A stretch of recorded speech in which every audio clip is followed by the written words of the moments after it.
Hello everyone, আসসালামু আলাইকুম। আদি রান্নাঘর ফেসবুক পেজে সবাইকে স্বাগতম। আর আজকে কিছু রান্না করেছিলাম, যেহেতু 2 দিনের রান্নাই আমার একসাথে অ্যাডজাস্ট করা ছিল। আর এদিকে মজার মজার যে কাণ্ড হয়েছে, আসলে শুটকি রান্না করতে যেয়ে আমি একদম মনে ছিল না, পুড়ে কালো কালো হয়ে গেছে। আর কি আর করার, এইভাবেই খেতে হবে আসলে।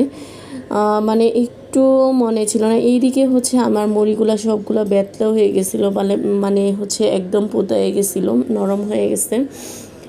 আর সেই মুড়িগুলোই আমি একটু জাস্ট মোচমোচে করে নিতেছি। এটা আমার কারেন্টের চুলা, যেটা ইলেকট্রিক চুলা।